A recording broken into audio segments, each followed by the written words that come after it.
අයිබෝන් ආදරණීය දුවේ පුතේ ඉතින් නදත් SL commerce with Suraj YouTube channel එකෙන් මම ඔයගොල්ලන්ට අරගෙන එන්න බලාපොරොත්තු වෙනවා 11 ශ්‍රේණිය 4 වෙනි පාඩම ව්‍යාපාරික මූල්‍ය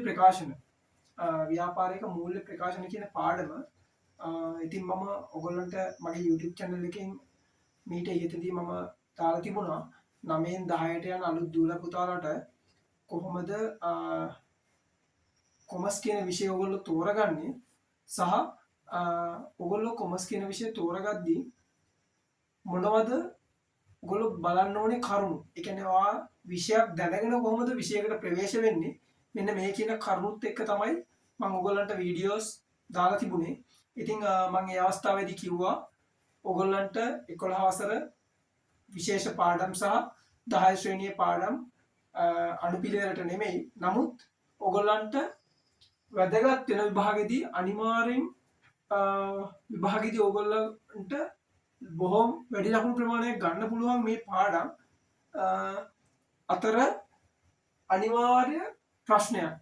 එහෙම නැත්නම් අනිවාර්යයෙන්ම මූල්‍ය ප්‍රකාශන වලින් ඔයගොල්ලන්ට ලැබෙන ප්‍රශ්නයක් සාකච්ඡා කරන්න යන්නේ. ප්‍රශ්නයකට මාතෘකාව ව්‍යාපාරික මූල්‍ය ප්‍රකාශන. ඉතින් අපි බලමු කොහොමද මේ මූල්‍ය ප්‍රකාශන කියන එක ඔයගොල්ලෝ දැන් දැනටමත් දන්නවා හැමෝම ගිණුම්කරණය ව්‍යාපාරයක් ඕනෑම ව්‍යාපාරයක් ගණිතන පොත්පත්වල සටහන් කරන එක තමයි තීරණ ගන්න පාර්ශවයන්ට අවශ්‍ය තොරතුරු සම්පාදනය තමයි ගිණුම්කරණයේදී සිද්ධ වෙන්නේ.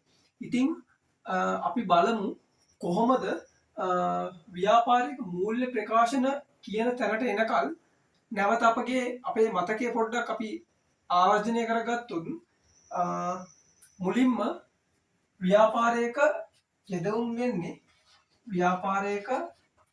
යෙදවුම් වන්නේ මොනවද? ගනුදෙනු හා සිද්ධි. එහෙනම් යෙදවුම් වෙන්නේ ගනුදෙනු හා සිද්ධි. right. යෙදවුම් වෙන්නේ ගනුදෙනු හා සිද්ධීන්. මේ ගනුදෙනු හා සිද්ධීන් අපි යම් කිසි ක්‍රියාවලියකට භාජනය කරනවා. ඒ කියන්නේ process එකකට භාජනය කරනවා ක්‍රියාවලියකට. right. ගිණුම් කරන ක්‍රියාවලියක්. මේගොල්ලෝ ගිණුම් කරන ක්‍රියාවලියකට භාජනය කරනවා. ගිණුම් කරන ක්‍රියාවලිය. මෙන්න මේ ගිණුම් කරන ක්‍රියාවලිය තමයි මේ ගිණුම් කරන ක්‍රියාවලිය ඇතුලේ තියෙන සිද්ධ වෙන සියලුම කාර්යයන් වල අවසාන ප්‍රතිඵලය අපි නිමවුම කියලා සලකනවා. මෙන්න මේ නිමවුම මොකක්ද කියන එක තමයි අපි මේ කතා කරන මාතෘකාව වෙන්නේ ව්‍යාපාරික මූල්‍ය ප්‍රකාශන කියන එක. නිමවුම වෙන්නේ එහෙම නැත්නම් අවුට්පුට් එක වෙන්නේ අපි හැමෝම දන්න කාරණයක් තමයි අපි නිමවුම වශයෙන් අපි ගන්නවා ප්‍රධාන ප්‍රකාශන දෙකක්. එකක් වෙළඳ හා ලාභාලාභ ගිණුම. වෙළඳ හා ලාභාලාභ ගිණුම. අනිත් එක තමයි ශේෂ පත්‍රය. එහෙම නැත්නම් අපි මේකට කියනවා මූල්‍ය තත්ත්ව ප්‍රකාශය.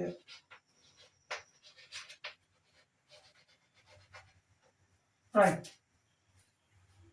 ඔයගොල්ලෝ නොදන්න කාරණාව තමයි දරුවනේ මෙන්න මේ නිමවුම. ඒ කියන්නේ ඔයගොල්ලෝ දැන් ඉගෙන ගන්න යන්නේ මෙන්න මේ නිමවුම තුල අපි හොයාගන්න මෙන්න මේ වෙළඳ හා ලාභාලාභ ගිණුම කියන්නේ මොකද්ද?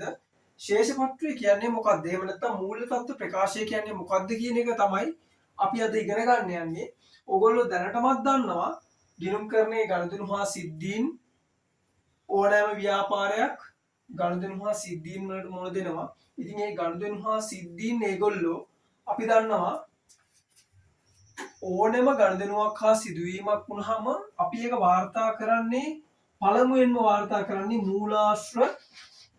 මූලාශ්‍ර ලේඛනවල. right. මූලාශ්‍ර ලේඛනවල ඊට පස්සේ අපි ඒවා මූලාශ්‍ර ලේඛන වලින් මම මෙතන පල්ලෙහින් පේන්න නැති හින්දා මේ උඩින් ඒ ටික ලියන්න. ව්‍යාපාරික මූල්‍ය ප්‍රකාශන අපි පළමුවෙන්ම ගනුදෙනුවක් හා සිදුවීමක් වුණාම අපි ලියනවා මූලාශ්‍ර ලේඛනවල. මූලාශ්‍ර ලේඛනවල right ඔන්න මූලාශ්‍ර ලේඛන. මූලාශ්‍ර ලේඛන වලින් අපි ඊළඟට පිටපත් කරන්නේ අපේ දෙවෙනි අවස්ථාව මූලික පොත්වල. මූලික පොත්. අපි මූලාශ්‍ර ලේඛන දිහා බලාගෙන තමයි දරුවනේ මූලික පොත් පිළියෙල කරන්නේ. ඔයගොල්ලෝ මේ වෙන එකටත් ඉගෙනගෙන ඇති මොනවද මේ මූලික පොත්? ඔයගොල්ලන්ට මූලික පොත් කියලා ඉගෙන ගන්න ලැබෙන්නේ නැති මුදල් පොත හා බැංකු පොත, සුළු මුදල් පොත, ඊට පස්සේ දෛනික ගැනුම් ජර්නලය, දෛනික විකුණුම් ජර්නලය සහ පොදු ජර්නලය. මෙන්න මේ කියන මූලික පොත් පහ තමයි දරුවනේ අපොස සාමාන්‍ය පෙළ මට්ටමේදී අපි ඉගෙන ගන්නා මූලික පොත් වෙන්නේ. ඉතින් අපි මේ මූලික පොත්වලට පිටපත් කරන්නේ මූලාශ්‍ර ලේඛන බලාගෙන. එතකොට මූලාශ්‍ර ලේඛනයක් කියන්නේ මොකද්ද දරුවනේ? ගනුදෙනු හා සිද්ධියක්, ඕනම ගනුදෙනුවක් හා සිදුවීමක් අපි පළමුවෙන්ම සටහන් කරන්නේ මෙන්න මේ මූලාශ්‍ර ලේඛනවල. අපි බලමු එක මූලික පොතට අපි පාවිච්චි කරන මූලාශ්‍ර ලේඛනය මොකද්ද කියලා. right? මූලාශ්‍ර ලේඛනයේ අපි හිතමු ලදුපත හා ගෙවීම් වවුචරය. ගෙවීම් වවුචරය. ලදුපත සහ ගෙවීම් වවුචරය කියන මූලාශ්‍ර ලේඛනය අපි පාවිච්චි කරලා දරුවනේ හදන්නේ මොකද්ද? මුදල් පොත. අපි හදන මූලික පොත තමයි මුදල් පොත. right? එහෙනම් මූලාශ්‍ර ලේඛනය මොකද්ද? ලදුපත සහ ගෙවීම් වවුචරය පාවිච්චි කරනවා අපි මුදල් පොත හදන්න. ඊට පස්සේ අපිට විකුණුම් ඉන්වොයිසිය right? විකුණුම් ඉන්වොයිසිය අපි විකුණුම් ඉන්වොයිසිය පාවිච්චි කරලා හදන්නේ මොකද්ද? විකුණුම් ජර්නලය. විකුණුම් ජර්නලය. හරි? අපේ මාතෘකාව තමයි අවසාන ගිණුම් පිළියෙල කිරීම. මම මේ නැවත ඔයගොල්ලන්ට සිහිපත් කරනවා අපි මේ මාතෘකාවට මෙතනට එන්න කලින් අපි දන්නවා ගිණුම්කරණයේ යෙදවුම් විදිහට ගනුදෙනු හා සිද්ධීන් අපි ගිණුම්කරණයේ අපේ ගිණුම් කරන ක්‍රියාවලියට ඇතුල් වෙන්නේ ගනුදෙනු හා සිද්ධීන්. මේ මෙහෙම ඇතුල් වෙන ගනුදෙනු හා සිද්ධීන් අපි වර්ග කරගන්නවා මූලාශ්‍ර ලේඛන අනුව කොයි මොන මූලික පොතලද මෙන්න මේ ගනුදෙනු අයිති වෙන්නේ කියන එක. එහෙනම් අපි විකුණුම් ජර්නලයට දාන්නේ විකුණුම් ඉන්වොයිසිය පදනම් කරගෙන ගැනුම් ඉන්වොයිසිය පදනම් කරගෙන අපි ගන්නවා ගැනුම් ඉන්වොයිසිය පදනම් කරගෙන අපි හදනවා ගැනුම් ජර්නලය. ගැනුම් ජර්නලය ඔයගොල්ලන්ට මේවා පැහැදිලි කරලා ඇති මේ වෙනකොට. එමත් නැත්නම් ඔයගොල්ලන්ට මේ දේවල් අපිට මේ මූලික පොත් නැවත සාකච්ඡා කරන්න අවශ්‍ය නම් ඔයගොල්ලෝ මට පල්ලෙහා ඩිස්ක්‍රිප්ෂන් එකේ ඔයගොල්ලන්ගේ කමෙන්ට් එක දාන්න. එතකොට මට පුළුවන් ඔයගොල්ලන්ට මේ විකුණුම් ජර්නලයේ ගැනුම් ජර්නලයේ අපේ මේ මූලික පොත් ටික නැවත පැහැදිලි කරන්න පුළුවන්. ගැනුම් ඉන්වොයිසිය මේ විකුණුම් ජර්නලයේ ගැනුම් ජර්නලයේ දෙකේම අපි දන්නවා සටහන් කරන්නේ මොන ගැනුම්ද? සියලුම ණයට ගැනුම් පමණයි. එහෙනම් අපිට ගැනුම් අපි සටහන් කරන්නේ කොහෙද? මුදල් පොතේ. right? ඊළඟට සුළු මුදල් ගෙවීම් වවුචරය.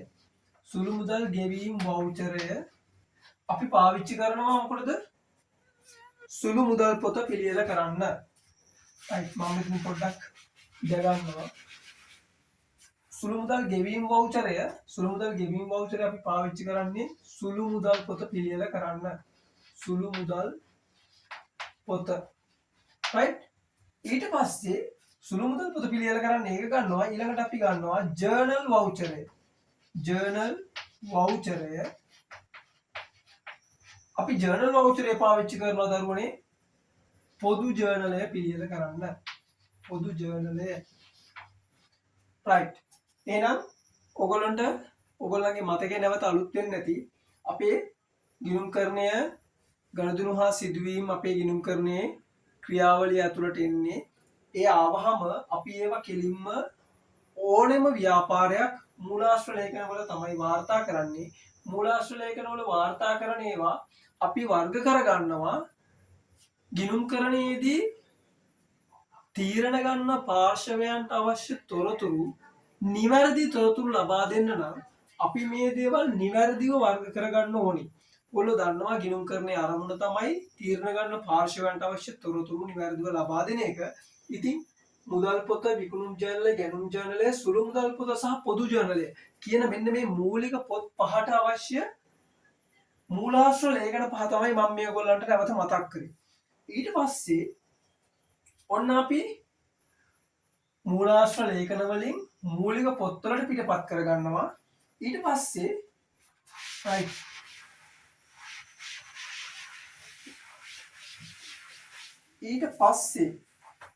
අපි යනවා මෙන්න මේ මූලාශ්‍ර ලේඛන වලින් මූලික පොත් පිටපත් කරගත්තට පස්සේ අපි මේ සියලුම මූලික පොත් වලින් අපි හදනවා මොනවද? උපලෙජර්. උපලෙජර් වලට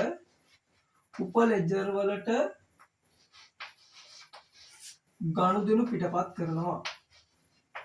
ගනුදෙනු පිටපත් කිරීම. මොකද මේ උපලෙජර් වලට ගනුදෙනු පිටපත් කිරීම කියලා අපි කරන්නේ? මුදල් පොතේ සටහන් කරන සියලුම ගනුදෙනු අපි දන්නවා ද්විත්ව සටහන් නීතිය අනුව සියලුම හර සටහනට අනුරූප බැර සටහනක් අපි යෙදිය යුතුමයි. මොකද අපි දන්නවා ඕනම ගිණුමක දෙපැත්තක් තියෙනවා හර සහ බැර වශයෙන්. ඒ දේවල් අපි 10 ශ්‍රේණියේ ඉඳන්ම අධ්‍යයනය කරලා දැන් මේ මට්ටමට ඇවිල්ලා ඉන්නේ. ඉතින් ඒ හින්දා ඔයගොල්ලෝ මේවා අනිවාර්යයෙන්ම පහු කරලා ඉන්න දරුවෝ. ඒ නිසා මේවා අපි අර පොඩිම තැන ඉඳන් නැවත පැහැදිලි කිරීමක් අවශ්‍ය වෙන්නේ නැහැ. එහෙනම් ද්විත්ව සටහන් නීතියට අනුව මේ සියලු හර සටහන් අනුරූප බැල සටහනක් යෙදුවා නම් මුදල් පොතේ සටහන් කරපු සියලුම ගනුදෙනු ණයට විකුණුම් ජර්නලයේ සටහන් කරපු සියලුම ගනුදෙනු ණයට ගැනුම් ජර්නලයේ සටහන් කරපු සියලුම ගනුදෙනු සියලුම සුළු මුදල් ගනුදෙනු ඒ වගේම පොදු ජර්නලය තුල සටහන් කරලා තියෙන සියලුම ගනුදෙනු මේ සියලුම ගනුදෙනු වලට අනුරූප උපලෙජර් අපේ ලෙජරය තුල විවිධ ගිණුම් රාශියකක විවිධ නම් වලින් තියෙනවා. ඉතින් අපි ඒවා මූලික පොතේ සටහන් කරා වගේම මූලික පොතෙන් අපි උපලෙජර් වලට සටහන් කරපු සියලුම ගිණුම් වලට පිටපත් කරනවා. ඊට පස්සේ අපි ඊළඟ ස්ටෙප් එක වෙන්නේ මෙන්න මේ උපලෙජර් එහෙම නැත්නම් ලෙජර් ගිණුම් තුලනය කරනවා. ලෙජර් ගිණුම් තුලනය කිරීම. ලෙජර් ගිණුම් තුලනය කිරීම. right?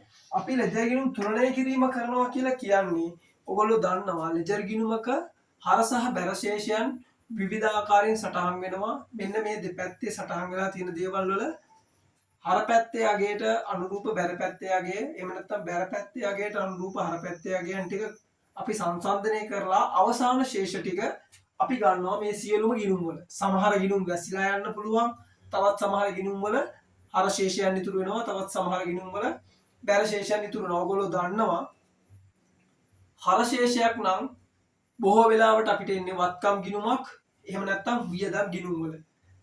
වගකීම් ගිණුමක හෝ හිමිකම් ගිණුමක එහෙමත් නැත්නම් වගකීම් හිමිකම් ආදායම් මේ කියන ගිණුම් වල බැර ශේෂ තමයි අපිට දක්නට ලැබෙන්නේ. එහෙමනම් ලෙජර් ගිණුම් තුලනය කරලා ඒ ලෙජර් ගිණුම් වල අවසාන ශේෂ අපි කොහෙද පිටපත් කරන්නේ? ශේෂ පිරික්සුමේ. right? මෙන්න ශේෂ පිරික්සුම අපි පිළියෙල කරනවා. එහෙනම් ශේෂ පිරික්සුමේ සටහන් කරපු සියලුම ගනුදෙනු අන්න දැන් අපි කතා කරන මාතෘකාවට එන වෙලාව. මෙන්න අපි ගනුදෙනු හා සිද්ධීන් ව්‍යාපාරයක ගනුදෙනු හා සිද්ධියක් වුණාට පස්සේ අපි දැන් මේ වෙනකල් කතා කරේ මූලාශ්‍ර ලේඛනවල ගනුදෙනු සටහන් කරනවා. මූලාශ්‍ර ලේඛන වලින් අපි මූලික පොත්වල පිටපත් කරනවා. මූලික පොත්වල පිටපත් කරපු ගනුදෙනු ලෙජරයට පිටපත් කරලා ලෙජර් ගිණුම් තුලනය කරාට පස්සේ අපි හදා ගන්නවා මොකද්ද? ශේෂ පිරික්සුම. අපි ශේෂ පිරික්සුම පිළියෙල කරගත්තට පස්සේ තමයි දරුවනේ අපි අද කතා කරන මාතෘකාව මූල්‍ය ප්‍රකාශන කියන එක එන්නේ. මොකද අපි ශේෂ පිරික්සුම දිහා බලාගෙන තමයි අපි හදන්නේ වෙළඳ හා ලාභාලාභ ගිණුම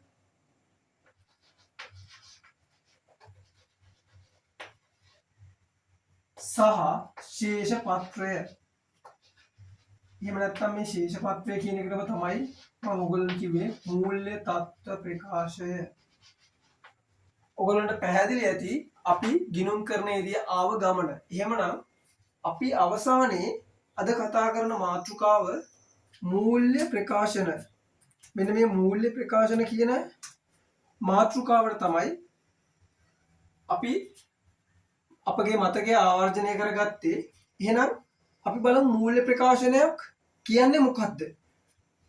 මූල්‍ය ප්‍රකාශනයක් කියන්නේ දරුවනේ ඔයගොල්ලෝ දන්නවා ගිණුම් කාල පරිච්ඡේදයක් තුල ව්‍යාපාරයේ විසින් අත්කරගෙන තියෙන ගිණුම් කාල පරිච්ඡේදයක් තුල ඒක තමයි මම අර කතා අපි පටන් ගන්නකොටම මාතෘකාව පටන් ගන්න කලින් මම මාතෘකාව පැහැදිලි කරන්න කලින් ඔයගොල්ලන්ට මම පැහැදිලි කරේ මොකද්ද ගිණුම් කරන්නේදී අපි පටන් ගන්නෙ කොතනින්ද මූල්‍ය ප්‍රකාශන දක්වා එනකම් අපි පටන් ගත්ත තැන ඉඳන් අපේ ගිණුම් කරන ක්‍රියාවලිය ඇතුලේ සිද්ධ වෙන්නේ මොකද්ද? ඒ සිදුවීම් වලින් අනතුරුව මෙතනට එද්දී තමයි අපි මූල්‍ය ප්‍රකාශන කියන දෙයක් අපිට දැනගන්න වෙන්නේ. ඉතින් මූල්‍ය ප්‍රකාශන කියන තැනට ආවට පස්සේ අපි දැනගන්නවා අපේ මෙහෙයුම් ප්‍රතිඵලය දැනගන්න තමයි අපි මෙන්න මේ වෙළඳ හා ලාභලාභ ගිණුම හදන්නේ. මෙහෙයුම් ප්‍රතිඵලයක් කියන්නේ අපි ව්‍යාපාරිකයෙක් විදිහට අපි එදිනෙදා කරන්නේ මොකද්ද? මෙන්න මේ අපි කරලා බලාපොරොත්තු වෙන්නේ මොකද්ද? අපි ආදායම් උපයන්න තමයි අපි වියදම් කරන්නේ. එහෙනම් ආදායම් සහ ආදායම් වලට සියලුම ආදායම් වලට එරෙහිව සියලුම වියදම් අපි ගැලපුවට පස්සේ තමයි අපිට වෙළඳ හා ලාභලාභ ගිණුම එන්නේ. රයිට්? එහෙනම් අපි මෙහෙයුම් ප්‍රතිඵලය අනාවරණය කර ගන්නත් අපේ මූල්‍ය තත්ත්වය දැනගන්නත් තමයි අපි මෙන්න මේ අවසාන ගිණුම් එහෙමත් නැත්නම් මූල්‍ය ප්‍රකාශන හදන්නේ. රයිට්? හරි. ඊළඟට අපි බලමු මූල්‍ය ප්‍රකාශන වල සාමාන්‍ය දල අදහසක් ගන්න. මොකද වෙළඳ හා ලාභලාභ ගිණුමට අපි ගන්නේ මොනවද? ඔයගොල්ලෝ දන්නවා ව්‍යාපාරයක් ගත්තාම ඕනම ව්‍යාපාරයක ගිණුම් කරන්නේ සියලුම ගණදෙනු මොන තරාතිරමේ මොන ආකාරයේ ගණදෙනු කෝටි ගාණක් ලක්ෂ ගාණක් මේ කියන අපිට ගණන් කරගන්න බැරි තරම් සංඛ්‍යාවක් සිද්ධ වුණත් අපි දන්නවා ඒවා අපිට හඳුනා ගන්න පුළුවන් ප්‍රධාන ආකාර පහයි. එකක් වත්කම්. ඔයගොල්ලෝ දන්නවා මේ වෙනකොටත් ඔයගොල්ලෝ දන්නවා වත්කමක් කියන්නේ මොකද්ද? අනාගත ආර්ථික ප්‍රතිලාභ ව්‍යාපාරයට ගලාගෙන ඉන්නා වූ ව්‍යාපාරයේ විසින් පාලනය කරන සියලුම දේවල් වලට අපි කියනවා වත්කම්. මෙන්න මේ විදිහට ඕගොල්ලන්ට පැහැදිලි කරගෙන ඇති මේ වෙනකොට වත්කමක් කියන්නේ මොකද්ද? වගකීමක් කියන්නේ මොකද්ද? හිමිකමක්, ආදායමක්, වියදමක්. එහෙනම් අපි කතා කරන පස් දෙනා තමයි දෙක හිමිකම්, තුන වගකීම්, හතර ආදායම්, පහ වියදම්. right? එහෙනම් මම ඔයගලන්ට පැහැදිලි කරන්න යන්නේ මෙතනදී මොන තරාතිරමේ ව්‍යාපාරයක් වුණත් ඒක සුළු පරිමාණ වේවා මහා පරිමාණ වේවා කොයිම ලෝකේ තියෙන සමාගම් ගත්තොත් මහා පරිමාණ සමාගම් වේවා තනි පුද්ගල ව්‍යාපාර වේවා හවුල් ව්‍යාපාර වේවා අපි කතා කරලා ඇති ව්‍යාපාර සංවිධාන කියලා මාතෘකාවක් අපි 10 ශ්‍රේණියේදී කතා කරන්නේ. එතකොට මේ ව්‍යාපාර සංවිධාන කියන මාතෘකාව වල කතා කරද්දී දැකලා ඇති මොන විදියටද ලෝකේ ව්‍යාපාර බිහි වෙලා තියෙන ලාභ අරමුණු කරගත්ත ව්‍යාපාර කියලා අපි කතා කරා. ඉතින් මේවා මොන විදිහේ ව්‍යාපාරයක් වුණත් අපි කරන ගනුදෙනු හා සිදුවීම් තුලින් අපිට හඳුනා ගන්න පුළුවන් මෙන්න මේ පස් දෙනා පමණයි. ඒ ව්‍යාපාරයේ කුමන මට්ටමේ ව්‍යාපාරයක් වුණත් එයාට මේ පස් දෙනාව තමයි අඳුනා ගන්න පුළුවන් වෙන්නේ ගනුදෙනු හා සිද්ධීන් තුලින්. ඉතින් මම මෙන්න මේ තුන් දෙනාව ගන්නවා මූල්‍ය තත්ත්ව ප්‍රකාශය පිළියෙල කරන්න. ප්‍රකාශය පිළියෙල කරන්න අපි පාවිච්චි කරනවා පිළියෙල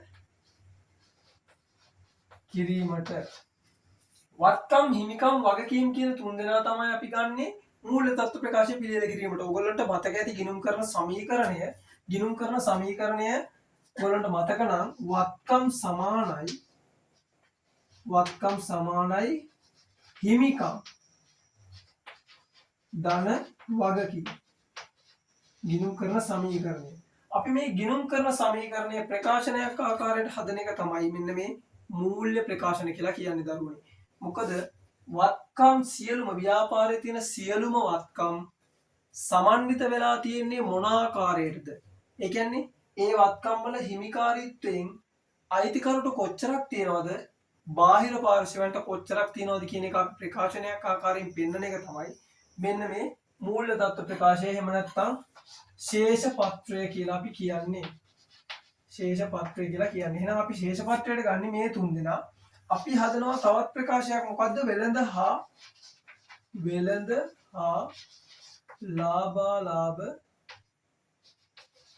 ලාභාලාභ ප්‍රකාශනය. මෙන්න මේ වෙළඳ හා ලාභාලාභ ප්‍රකාශනයේ තමයි සියලුම ආදායම් සහ සියලුම වියදම් අපි ගන්නෙ. එහෙනම් අපි බලමු දරුවනේ මම ඔයගොල්ලන්ට පැහැදිලි කරලා තිබුණා ගනුදෙනු හා සිද්ධීන්. මොකද්ද ලාභාලාභ ප්‍රකාශනයක් කියන්නේ? මොකද්ද අපි බලමු එහෙනම් පළවෙනි එක ලාභාලාභ ප්‍රකාශනයක් කියලා කියන්නේ මොකද්ද? ලාභාලාභ ප්‍රකාශනය කියන්නේ දැන් මම ඔයගොල්ලන්ට පැහැදිලි කළා ගිණුම් කාල පරිච්ඡේදයක් තුල ව්‍යාපාරයක මෙහෙයුම් ප්‍රතිඵලය. මෙන්න මේ ආදායම් සහ වියදම් ජනනය වෙන්නේ දරුවනේ ව්‍යාපාරයක එදිනෙදා ව්‍යාපාරික කටයුතු සිදු කරද්දීනේ. ව්‍යාපාරයක් වහලා තිබුණොත් ආදායම් උපයන්නෙත් නැහැ, ඒගොල්ලෝ වියදම් දරන්නෙත් නැහැ. එහෙනම් ව්‍යාපාරික දෛනික ව්‍යාපාර කටයුතු සිදු වුණාම, ඒ කියන්නේ මෙහෙයුමක් සිද්ධ වුණාම තමයි ආදායම් ඉපැයීමත් වියදම් දැරීමත් සිද්ධ වෙන්නේ. ආදායම් ඉපැයීමට අනුරූපව තමයි අපි වියදම් කරන්නේ. ලාභයක් තියාගෙන විකුණනවා. ඉතින් මෙන්න මේ කියන වෙළඳ හා ලාභාලාභ ගිණුම එහෙම නැත්නම් ලාභාලාභ ප්‍රකාශනය කියලා අපි කතා කරන්නේ මෙන්න මේ ආදායම් ඉපැයීමට එරෙහිව දරන වියදම්. එහෙමත් නැත්නම් මේකට අපි කියනවා මොකද්ද? මෙහෙයුම් ප්‍රතිඵලය. මෙහෙයුම් ප්‍රතිඵලය. මෙන්න මේ මෙහෙයුම් ප්‍රතිඵලය ගණනය කරන්න තමයි අපි ව්‍යාපාරයක වෙළඳ හා ලාභාලාභ ගිණුම හදන්නේ. එහෙනම් මෙතන තියෙනවා වෙළඳ හා ලාභාලාභ ගිණුම.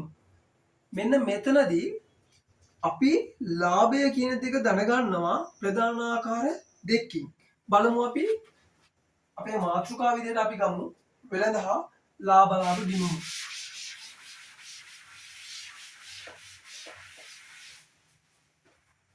right. අපි දැන් කතා කරන්න යන්නේ මූල්‍ය ප්‍රකාශනවල අපි වෙළඳ හා ලාභාලාභ ගිණුමයි ශේෂ පත්‍රය තමයි අපි ඉගෙන ගත යුත්තේ මූල්‍ය ප්‍රකාශන කියන මාතෘකාව යටතේ. එහෙනම් අපි බලමු පළවෙනි එක වෙළඳ හා ලාභාලාභ ගිණුම කියන්නේ මොකද්ද? වෙළඳ හා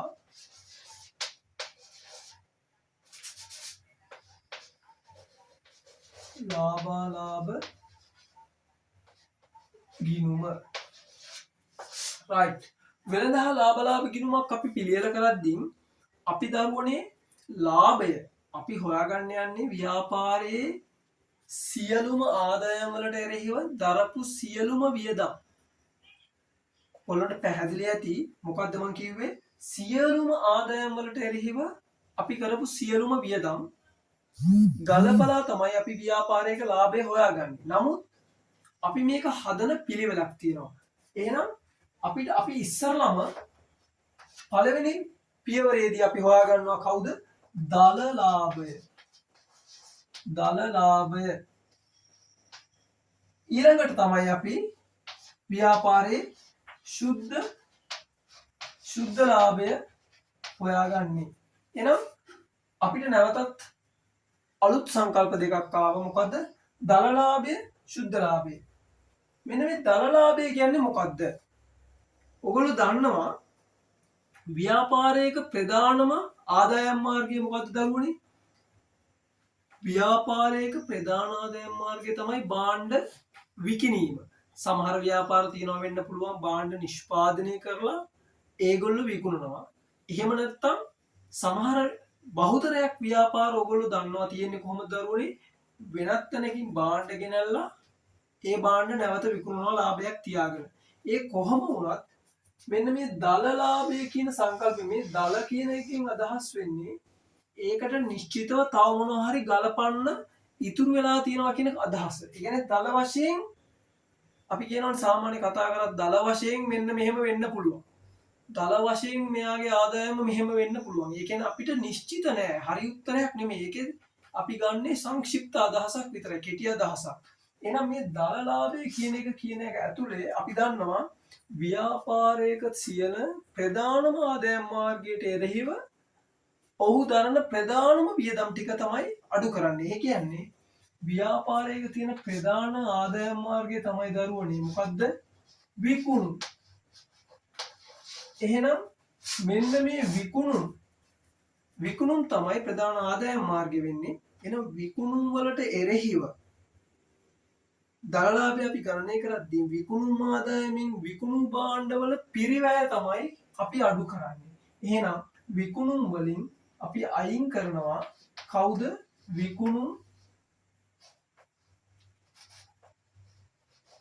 විකුණුම් පිරිවැය. right විකුණුම් පිරිවැය විකුණුම් ආදායමින් විකුණුම් පිරිවැය අඩු කරපුවාම තමයි අපිට එන්නේ කවුද? දල ලාභය.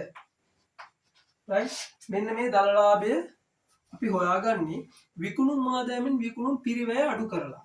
එහෙනම් ඕගොල්ලොන්ට අපේ විෂය තුල ගමන් කරද්දී මෙන්න මේ මූල්‍ය ප්‍රකාශන පිළියෙල කිරීම කියන මාතෘකාව තුල ගමන් කරද්දී ඕගොල්ලෝ දැන් මේ වෙනකොට අපි අපේ මතකය ආවර්ජනය කරගන්න මුලින් සාකච්ඡා කරා ගනුදෙනු හා සිද්ධි වෙනවා. ඊට පස්සේ මූලාශ්‍ර ලේඛනවල සටහන් කරලා මූලාශ්‍ර ලේඛන වලින් මූලික පොත්වල පිටපත් කරලා මූලික පොත් වලින් ලෙජර් ගිණුම් හදලා ලෙජර් ගිණුම් තුරණය කරලා ශේෂ පිරික්සුම පිළියෙල කරාට පස්සේ තමයි ශේෂ පිරික්සුම දිහා බලාගෙන තමයි අපි මූල්‍ය තත්ත්ව ප්‍රකාශයයි මෙන්න මේ වෙනදා ලාභ ගිණුමයි හදනවා කියලා කිව්වේ. එතකොට අපිට ආවා අලුත් සංකල්ප කිහිපයක් වෙනදා ලාභ ගිණුම කියලා එකයි මූල්‍ය තත්ත්ව ප්‍රකාශයයි. එහෙනම් අපි මූල්‍ය තත්ත්ව ප්‍රකාශය පැත්තකින් තියලා වෙනදා ලාභ ගිණුම තමයි මේ වෙලාවේ කතා කරගෙන යන්නේ. එහෙනම් වෙනදා ලාභ ගිණුම හදන් යද්දී මම ඔයාලට පැහැදිලි කරා මොකද්ද? අපි මේකේ අඳුන ගන්නවා ඉස්සෙල්ලාම දල ලාභය. දල ලාභය කියලා කිව්වේ මොකද්ද? ප්‍රධානම ආදායම් මාර්ගයට එරෙහිව ඔවුන් දරන වියදම පිරිවැය අපි අයින් කරලා තමයි දල ලාභය හොයාගන්නේ. එහෙනම් ඔයා දැනගන්න ඕනේ දරුවනේ විකුණුම් ඕගොල්ලන්ට ඕනම ගානක දෙනවා. විකුණුම් කියන්නේ ව්‍යාපාරේ ණයට විකුණපු ඒවයි අත්පිට විකුණපු ඒවයි දෙකේම එකතුව. එහෙනම් මට කියන්නකෝ දැන් ඔයගොල්ලෝ දන්න තරමින් ඔයගොල්ලෝ දන්නවා විකුණුම් සමන්විතය වෙන්නේ අත්පිට විකුණුම්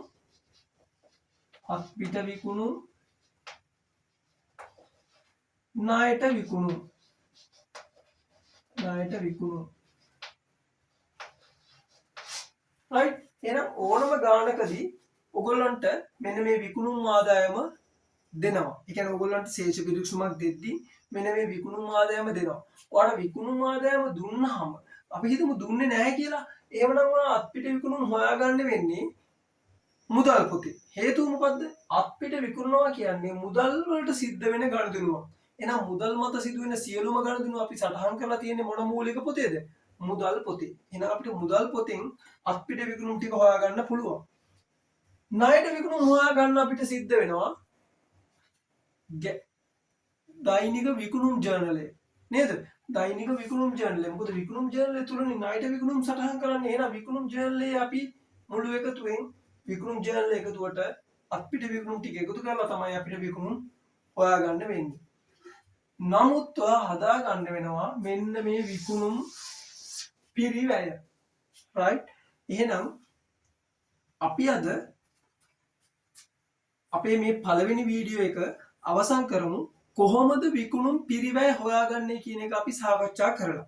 ඊට පස්සේ අපි නැවත විකුණුම් පිරිවැය හොයාගන්නේ කොහොමද කියලා හොයලා අපි දන්නවා එතකොට දල ලාභය ගණනය කරන්න අපි නැවතත් ශුද්ධ ලාභය ගණනය කරන එක හොයන එකෙන් පටන් ගමු අපි ඊළඟ වීඩියෝ එක විදිහට.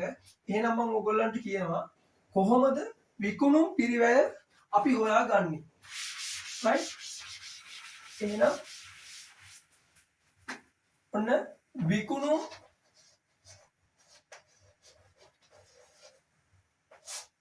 වලට එරෙහි වෙන අපි විකුණුම් පිරිවැය හොයාගන්නේ. එහෙනම් විකුණුම් පිරිවැය දරුවනේ අපිට විකුණන්න තියෙන්නේ අපිට භාණ්ඩ විකුණන්න තියෙන්නේ කොහේ තියෙනවද? අපි භාණ්ඩ විකුණන්නේ අපේ ව්‍යාපාරයේ තියෙන සියලුම භාණ්ඩ තමයි අපි විකුණන්නේ. එහෙනම් අපි බලනවා මෙන්න මේ පිරිවැය විකුණුම් පිරිවැය කියන එක්කෙනා විකුණුම් ආදායම අපිට මම ඔයාලට පැහැදිලි කරා විකුණුම් එහෙනම් අපිට විකුණුම් සමන්විත වෙනවා කොහොමද? අත්පිට විකුණුම්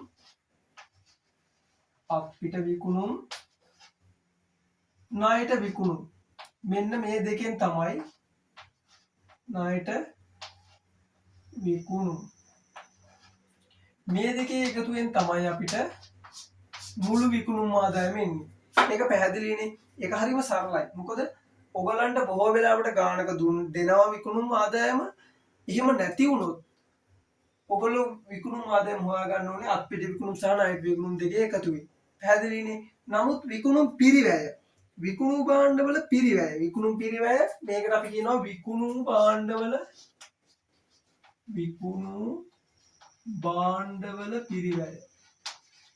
භාණ්ඩවල පිරිවැය කියලත් අපි මේකට කියනවා. එහෙනම් විකුණු භාණ්ඩවල පිරිවැය අපි කොහොමද හොයාගන්නේ?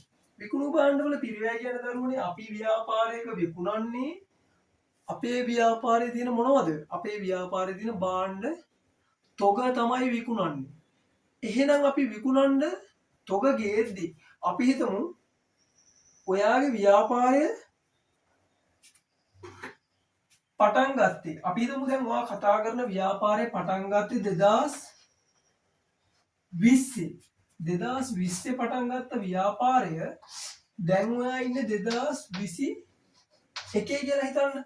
right 2020 පටන් ගත්ත ව්‍යාපාරය දැන් ඔයා ඉන්නේ 2021. එහෙනම් ඔයාට භාණ්ඩවල තොග සමහර විට කියන්නේ බොහෝ ව්‍යාපාරවල මොකද දරුවනේ වෙන්නේ 2021 වන විට 2021 අවුරුද්දේ ඔයා පටන් ගන්නකොට 2020 තොගයක් ඉතිරි වෙලා තියෙනවා වෙන්න පුළුවන්.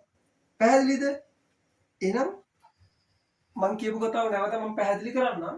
ඔයා හොයන්න යන්නේ අපි විකුණන්නේ දරුවනේ අපේ ව්‍යාපාරයේ තියෙන භාණ්ඩ නම් අපේ ව්‍යාපාරයේ තියෙන භාණ්ඩ කියන්නේ අපේ ව්‍යාපාරයේ ඉතුරු වෙලා තියෙන භාණ්ඩ තොග වෙන්න පුළුවන්.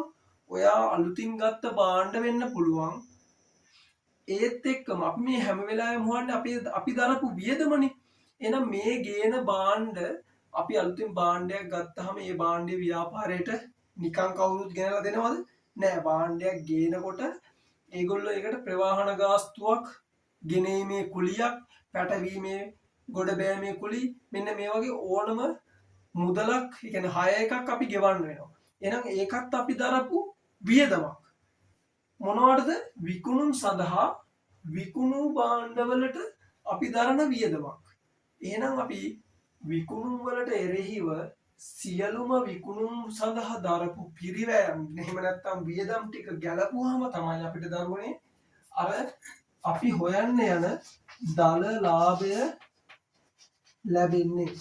මෙන්න මේ අපි බලාපොරොත්තු වෙන දල ලාභය හොයාගන්න පුළුවන් වෙන්නේ සියලුම විකුණුම් වලට අනුරූප සියලුම විකුණුම් පිරිවැය ගැලපුවාම. එහෙනම් ඔන්න මම ඔයාලට ස්ටෙප් බයි ස්ටෙප් එක ලියලා පෙන්නන්නම්. එහෙනම් අපේ විකුණුම් පිරිවැය සමාන වෙනවා විකුණුම්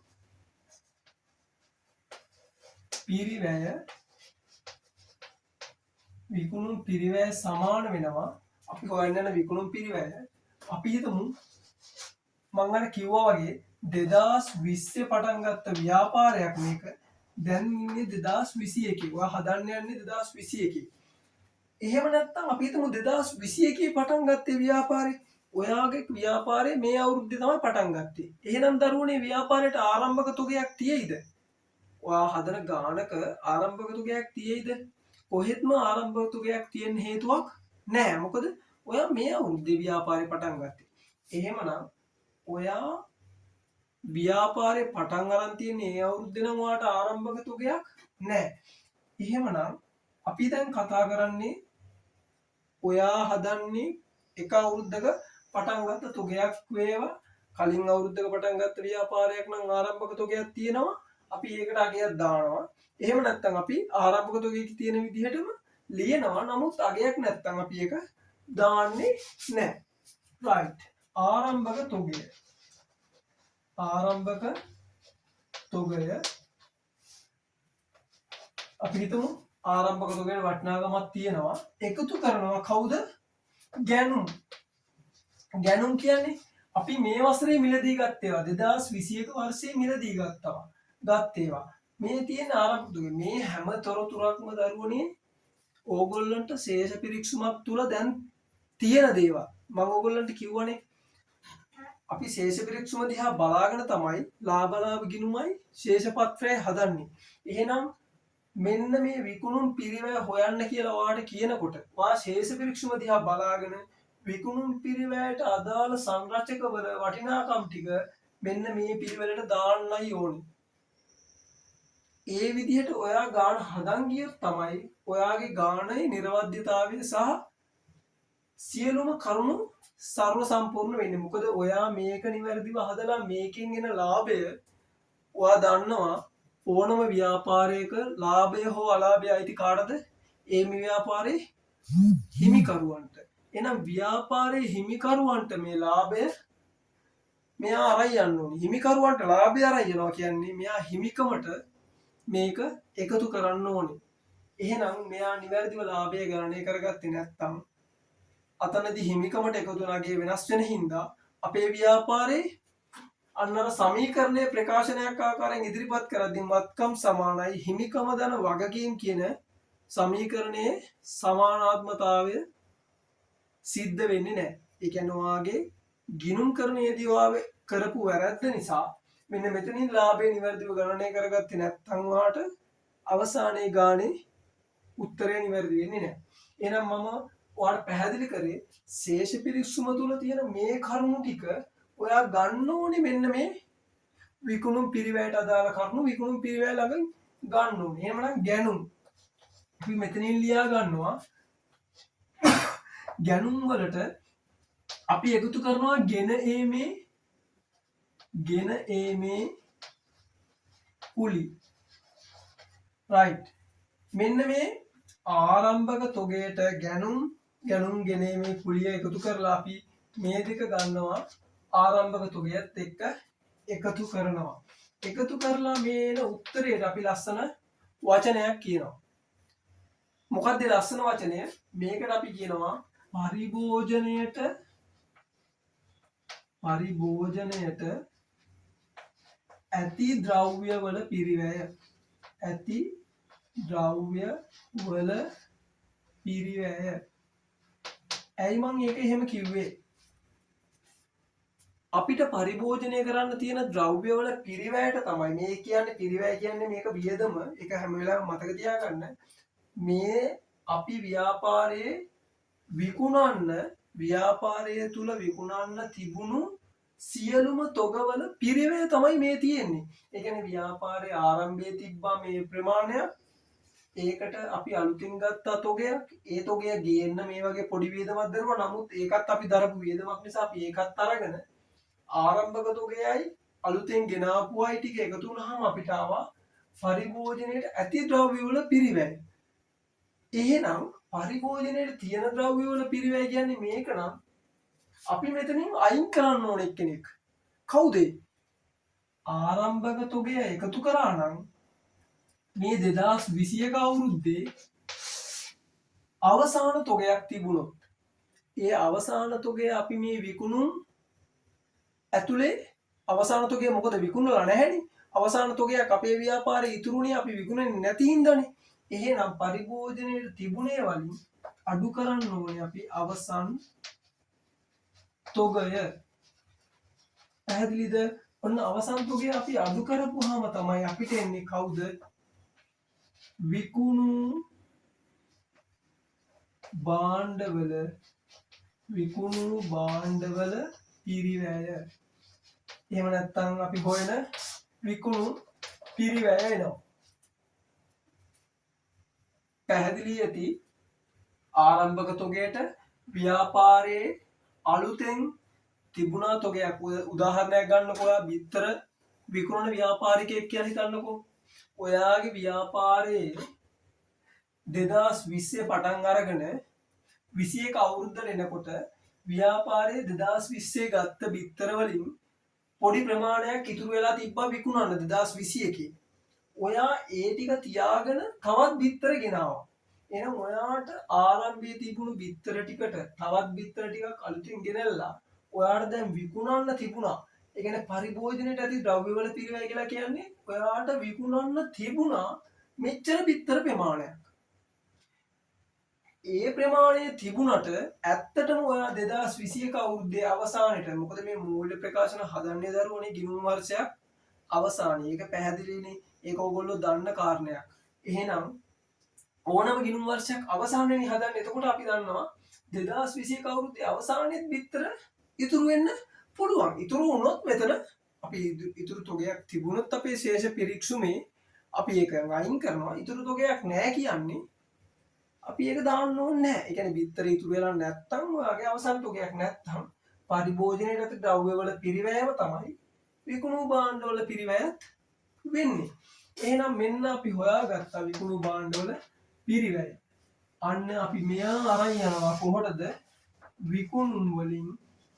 විකුණුම් වලින් අඩු කරනවා විකුණු භාණ්ඩවල පිරිවැය. විකුණු භාණ්ඩවල පිරිවැය. එහෙනම් විකුණුම් වලින් අපි විකුණු භාණ්ඩවල පිරිවැය අඩු කරපුවාම තමයි අපි හොයන කවුද දල ලාභය එන්නේ. එහෙනම් දරුවනේ මම ඔයගලන්ට කිව්වා අපි දල ලාභය සෙවීමට අවශ්‍ය කරන විකුණුම් පිරිවැය හොයාගන්නේ කොහොමද? විකුණුම් හොයාගන්නේ කොහොමද? මෙන්න මේ ටික අපි මේ කොටසේදී සාකච්ඡා කරනවා. අපි ඊළඟ දවසේදී කොහොමද ශුද්ධ ලාභය ගණනය කරන්න අපි ගලපන්න ඕනේ මොනවද? මෙන්න මේ කියන කරුණු ටික අපි ඊළඟ දවසේදී සාකච්ඡා කරමු. ඔයගොල්ලොන්ගේ අදහස් පහලින් කමෙන්ට් කරන්න. ඒත් එක්කම මගේ YouTube channel එක IQN Commerce with Suraj YouTube channel එක subscribe කරලා තියාගන්න. අලුත් මේ වගේ වීඩියෝ දාපුවාම ඒවා නැවත බලන්න. ඉතින් තවත් මෙම පාඩමේ ඉතුරු කොටසින් නැවත හමු වෙනතුරු සමුගන්නම්. අයිබෝන්.